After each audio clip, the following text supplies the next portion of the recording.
This is a public service announcement brought to you by Hindsight. Relax, rest your eyes, and listen to the words of Pastor Chuck. The nation of Israel has been a disappointment to God. He had called them and chosen them. He ordained through them to bring the Messiah into the world. He desired that they live in a relationship with Him so that He could show to the world the blessings of a nation whose God is Jehovah. But they were always turning their backs on God. God sent the prophets to them with promises of blessing if they would only seek the Lord, and with words of warning of the dire consequences of forsaking the Lord. And thus you'll find mixed promises with sort of threats or announcements of the consequences of taking the path you are on. Now, if you're on a path that is leading to destruction, and people keep warning you, if you go down that path, you're going to be destroyed. Down that path, there lies real danger. There are snipers all around shooting at people that go by. So don't take that path. But if you ignore the warnings and you continue on that path, though all the way along they're warning you of the danger that lies down that path,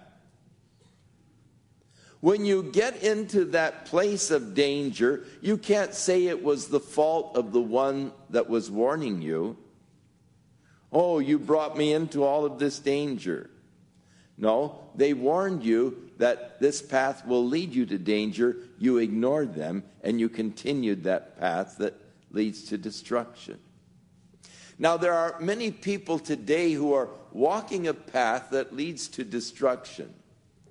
And God warns them of the destruction that is at the end of that road. If you persist going down the road, you can't blame God for what happens to you. God sought to turn you away from that path of destruction. He told you what awaited you down the path. But that's just because He knows where the path leads. And so it is wrong then to blame God for the calamity that comes upon a person's life when they choose to ignore the warnings of God. Now with the nation of Israel, they were taking a path that was leading to destruction. And God was warning them of the destruction that would come to the nation if they persisted in that path. But all the while, He was promising, if you'll just turn to me, I'll bless you. I'll be with you. I will prosper you. And calling them constantly to turn from the path of destruction to the path of life. Now, what is true for the nation of Israel is true for us as individuals tonight.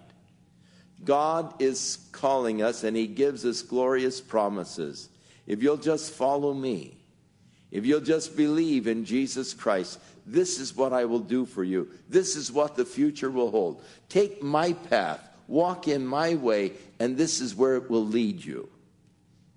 But He also warns, if you take the other path, it's going to lead to destruction. It's going to lead to misery and sorrow, pain.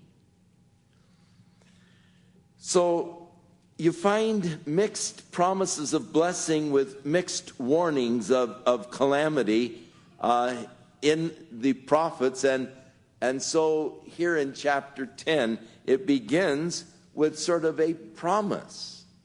If you'll just seek the Lord. Ask ye of the Lord rain in the time of the latter rain. So the Lord shall make bright clouds and give them showers of rain to every one grass in the field. In Israel, they have what they call former rains that come in the autumn equinox. They begin about now. And they have these former rains that sort of bring the winter grass. And then they have usually a season of beautiful winter weather. But then towards the spring equinox, they have what they call the latter rains in the good years. Now, most of the farming used to be what they call dry farming. And in much of Israel today, especially around the area of Bethlehem and west of Bethlehem and south of Bethlehem, they still are what you call dry farmers. They put out their tomato plants in the early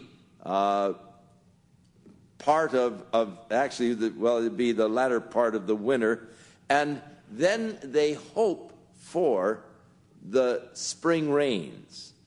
And when they have spring rains, they have great tomato crops. If they don't get them, they have little dried, shriveled tomatoes.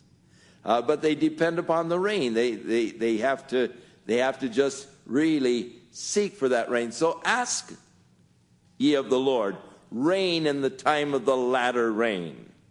And the Lord will make bright clouds, and he'll give them showers of rain to everyone grass in the field. The same with the wheat seed. Goes out in the early rains and then sort of sets there, and then in the latter rain it just really brings the wheat out to the full blossom and the whatever they call the heads or whatever it is of wheat. But at any rate, the idols have spoken vanity. Now you see right in this promise and all, ask for rain and so forth, the idols have spoken vanity. The word there is the teraphim, and they were thought to be life-size type of idols. Now, in those days, they had what they called speaking idols, and they were called oracles. There was the oracle of Delphi in Greece, and these noted oracles, the temples to these various gods, where there was the statue, and supposedly you go and the gods speak through these oracles. And so the teraphim have spoken vanity, these supposed voices of God from these idols. And the diviners have seen a lie, and they have told false dreams, and thus they comfort in vain. Therefore they went their way as a flock. They were troubled because there was no shepherd. People seeking after guidance for their lives, seeking to find the answers from fortune tellers, diviners, from these oracles, without real guidance, no shepherd. And so God said, my anger was kindled against the shepherds, and I punished the goats. For the Lord of hosts has visited his flock, the house of Judah, the flock of God, and he hath made them as his goodly horse in battle. Now out of him, that is, out of Judah, and it is future tense, cometh forth the corner. Out of him, the nail. Out of Judah will come the cornerstone, actually. In Isaiah 28, verse 6, he prophesies concerning the cornerstone that was coming. And Peter quotes this particular verse in his epistle. I got the wrong reference. Let's see here. I'll get it. 16. All right. I made my own little notes here in the margin, and I got the wrong. I put a 1 in front of that. Just wait a minute. I'll get it there. Thank you.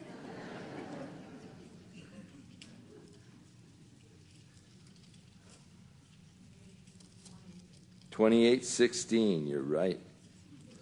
Therefore, thus saith the Lord God, behold, I lay in Zion for a foundation, a stone, a tried stone, a precious cornerstone, a sure foundation, and he that believeth shall not make haste. God's promise. So out of Judah, the tribe of Judah, will come this stone. Out of him, the nail. Back in Isaiah again, chapter 22, verses 23 and 24. And Isaiah speaks of this nail.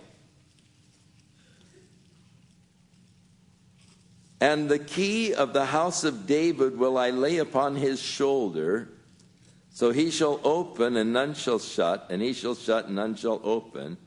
And I will fasten him as a nail in a sure place. And he shall be for a glorious throne to his father's house. And they shall hang upon him all of the glory of his father's house. The offspring and the issue, all vessels of small quantity, from the vessels of cups even to all of the vessels of flagons. So then in that day, saith the Lord of hosts, shall the nail that is fastened in the sure place be removed.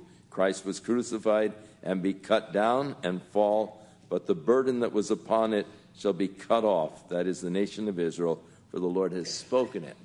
So this nail was the pegs that they put in the wall upon which they hung their pots and the various things within the house. And so God is declaring that out of Judah will come this one upon which the nation will be hung, actually. Out of him the battle bow, and out of him every oppressor together. And they shall be as mighty men, which tread down their enemies in the mire of the streets in the battle, and they shall fight because the Lord is with them, and the riders on horses shall be confounded. And I will strengthen the house of Judah, and I will save the house of Joseph, or the northern kingdom of Israel, Ephraim, and I will bring them again to place them, for I have mercy upon them, and they shall be as though I had not cast them off, for I am the Lord their God, and will hear them. So the promise that God is going to bring them again back to the land. Now, as we move into this portion, especially as we get into chapter 12, we're going to read much of the promise of God in the bringing of the people back and establishing the nation of Israel again. So as we get into these prophecies, these are things that are happening before our eyes, things that are taking place now in the earth. And our newspapers are full of the things that are going on in the nation of Israel, as right now they're in this peace process, and we'll look at that a little more fully in chapter 12. But the promise that he was going to place them again in the land, have mercy upon them, and they'll be as though they were never cast out. God's grace and goodness. He is so good. He is so gracious. He is so merciful. Though we fail, though we sin, he is always has his arms outstretched to receive us back as his children, to place us in the family as though we were never cast out. as though we never left. The story that Jesus gave of the prodigal son who took the inheritance, went out and wasted it, and when he finally came to himself in that miserable condition of feeding the pigs and eating the corn husk that he was throwing to the pigs, he said, "This is stupid. My dad has servants that live much better than this. I would be better off as just a servant in my dad's house than to be out here destitute like this. I'm going to go home. I'll ask my dad to forgive me. I know that I'm not worthy to be called his son again, but that's all right. If I can just be his servant, I'll have a much better job than feeding these pigs and eating the husk here." So as he headed home, it says his father saw him afar off and came running. Oh, the grace of God. And here with the nation of Israel, they will be as though I never cast them off, as God will again bless them and acknowledge them. "And they of Ephraim, the northern kingdom, shall be like a mighty man, and their heart shall rejoice as through wine. Yea, their children shall see it and be glad, and their heart shall rejoice in the Lord." There will be that, again, turning to God and that glorious reunion as the prodigal comes home and the father receives them. "And I will whistle." Hiss is sort of a whistle in which you are calling. "I'll whistle for them and gather them. For I have redeemed them, and they shall increase as they have increased." So glorious promises of the future. But then the judgments that await them, "I will sow them among the people, and they shall remember me in far countries, and they shall live with their children and turn again. And I will bring them again also out of the land of Egypt, and gather them out of Assyria. I will bring them into the land of Gilead and Lebanon, and place shall not be found for them." They'll come back in such numbers that it'll be hard to repopulate them. And that's exactly what's happening now, as Russia has opened the door and allowed so many Jews to come back to Israel that it's just growing so rapidly. It's difficult to get them all placed.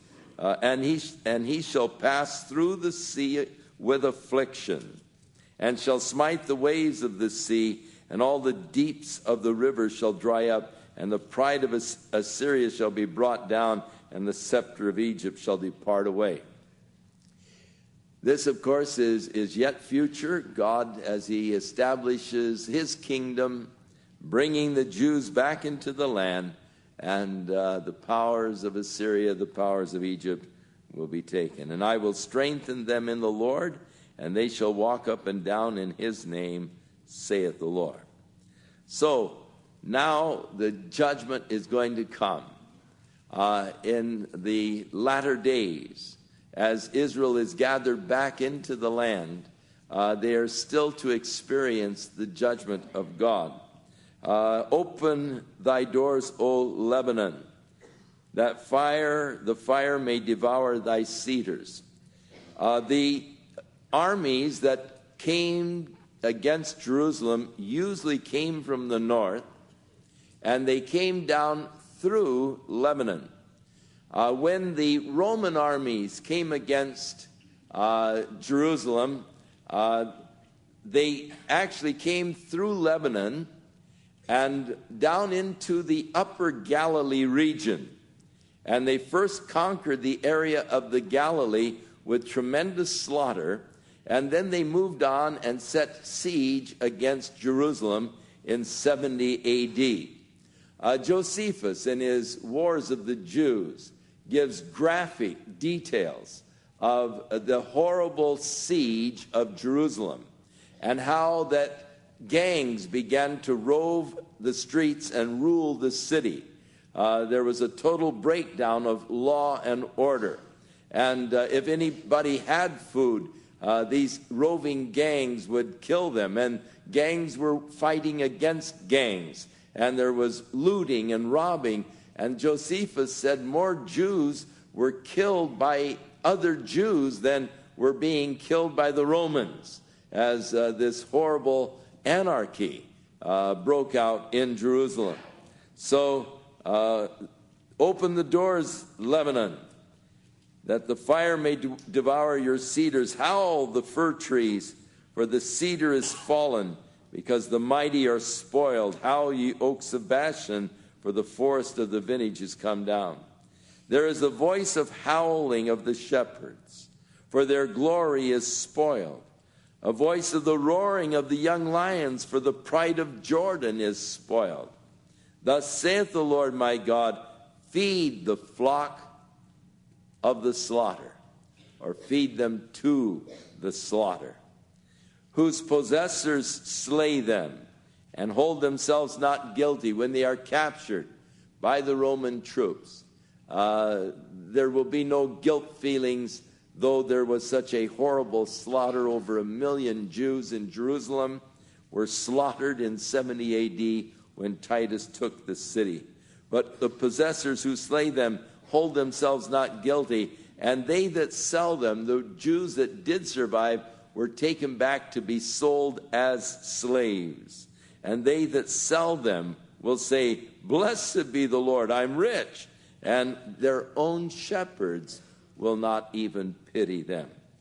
For I will no more pity the inhabitants of the land, saith the Lord, but lo, I will deliver the man, every one, into his neighbor's hand and into the hand of the king, that they shall smite the land, and out of their hand I will not deliver them. So I'm going to allow them to come and capture the people. I'm not going to deliver them. And of course, we get to the reason why God allows the Romans to come in and so devastate the land. For I will feed the flock of slaughter, or to the slaughter, even you, O poor of the flock. And I took unto me 2 staves, or 2 staffs, shepherd staffs. The one I called beauty, and the other I called bands. And I fed the flock. 3 shepherds also I cut off in 1 month, and my soul loathed them, and their soul also abhorred me.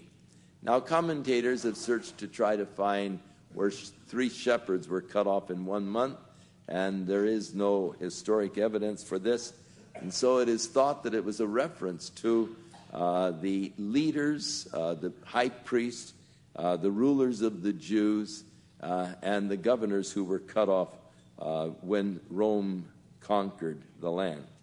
Then I said, I will not feed you. That dieth, let it die. And that is to be cut off, let it be cut off. And let the rest eat every one the flesh of another.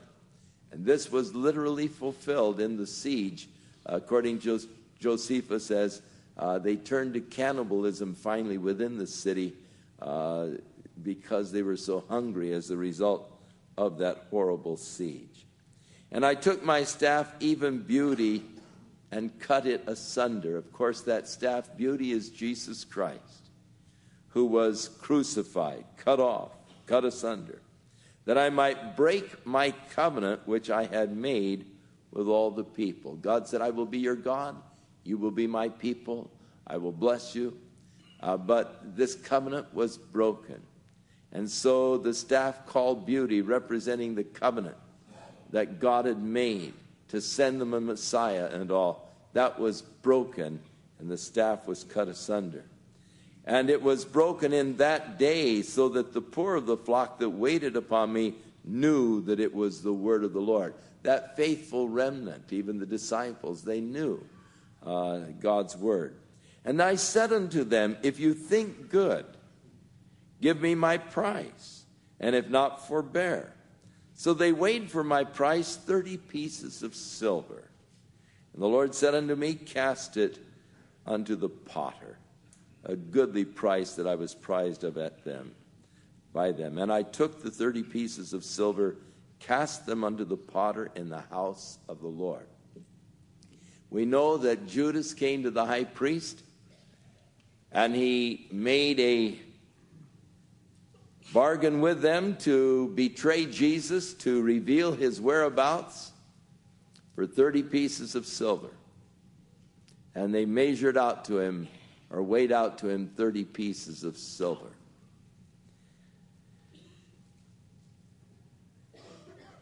And Judas led the guards of the high priest to the Garden of Gethsemane, where he knew Jesus would go and pray with his disciples.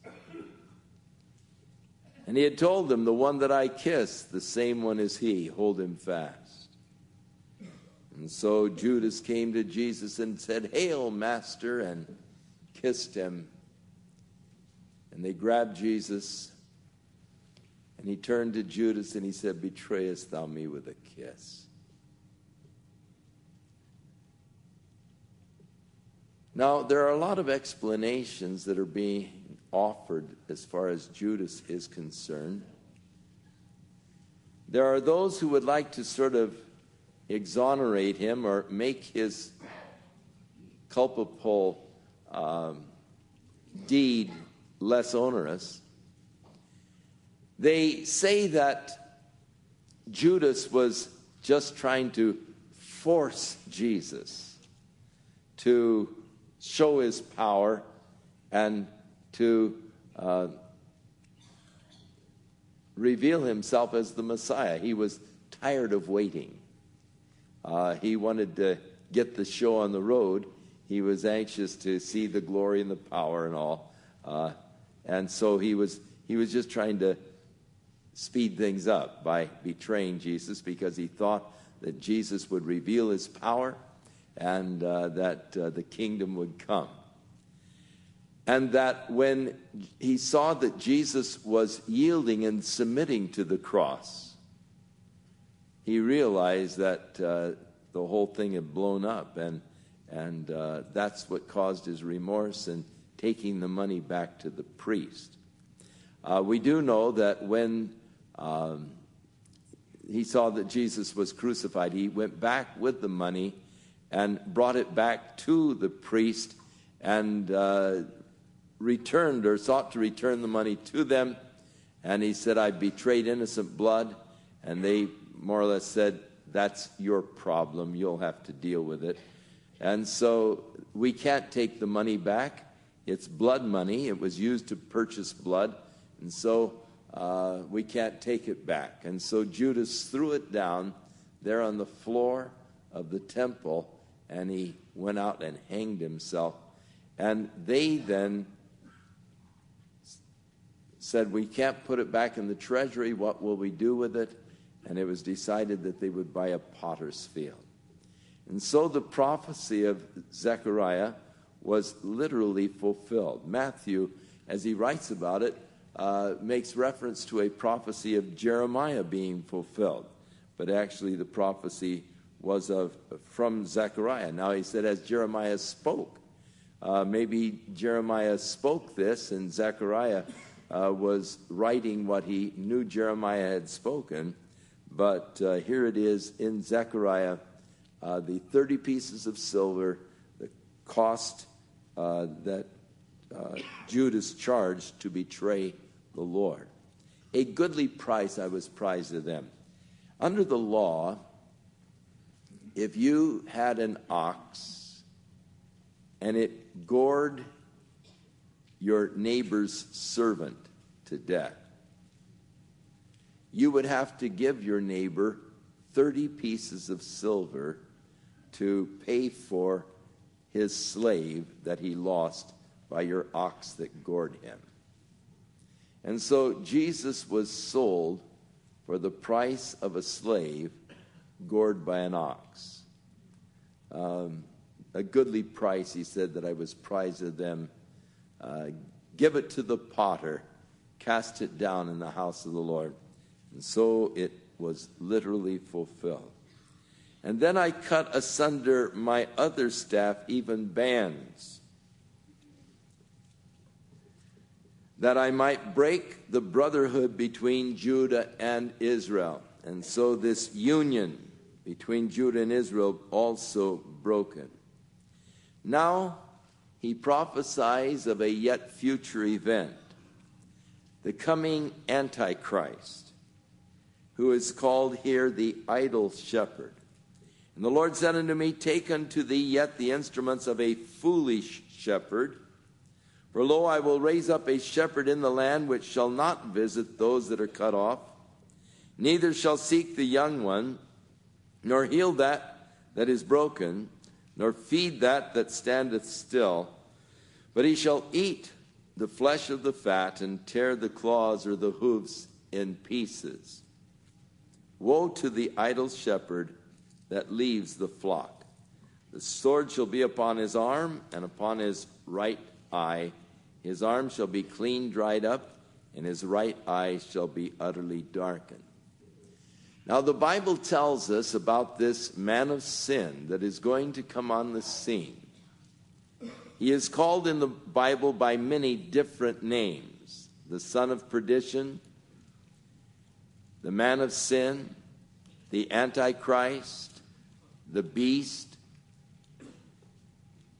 And he is going to be a world ruler, thought to rise up to lead the European community, the revived Roman Empire, and will actually, as the leader of the European community, will be a leader of the world, and the world will come under his power and his authority. He will make a covenant with the nation of Israel. No doubt in that covenant, the peace process, for he comes as a man of peace. In that process, there will be the granting of to the Jews the right to rebuild their temple. And when this arrangement is made, the Jews will hail him as their Messiah. As Jesus said, I came in my Father's name, you did not receive me, but another is coming in his own name, and him you will receive. Interesting today that the Jews claim that they do not believe that Jesus is the Messiah because he claimed to be the Son of God. They say that the Messiah will not be the Son of God, he'll be a man, just a plain man like Moses. For Moses said, another prophet shall arise like unto me, and to him shall you give heed. So the Messiah, he is the Antichrist, but they said the one they are going to hail will be the Antichrist, but they said he'll be a man. So ask them, how will you know him if he's just a man? And they'll say he will lead us to build our temple. And thus they are looking now. And they are anticipating now the rebuilding of the temple. They are already preparing the instruments to use for the sacrifices in the temple. They are training the young yeshiva students, 200 of them, to take over the priestly duties. They're teaching them how to butcher the animals for the sacrifices and all. And they are expecting to have their temple soon. And just waiting for the opportunity of the rebuilding of the temple. Now, when the Antichrist, or the false prophet, the idol shepherd here, or the foolish shepherd, who they will receive, they rejected the true shepherd, they'll receive him, but he will not really care for them. He will not heal those that are sick. He'll not mend those that are broken, but will just make this covenant with them. And after 3.5 years of this covenant, he will come to the rebuilt temple. He will profane it by entering himself into the Holy of Holies, showing that he is God and demanding to be worshipped as God. There will be an assassination attempt against him. And he will be wounded mortally. And his miraculous recovery from this wound will cause the whole world to look with awe upon him. Now, here in Zechariah, that's in chapter 13 of Revelation, where it speaks about his mortal wound and his recovery from this deadly wound. But here, Zechariah tells us a little bit more about the wounding of him. The sword will be upon his arm and upon his right eye. His arm will be dried up. His right eye shall be utterly darkened. So as a result of the assassination attempt, he will lose the use of his right arm and no doubt be blinded in the right eye.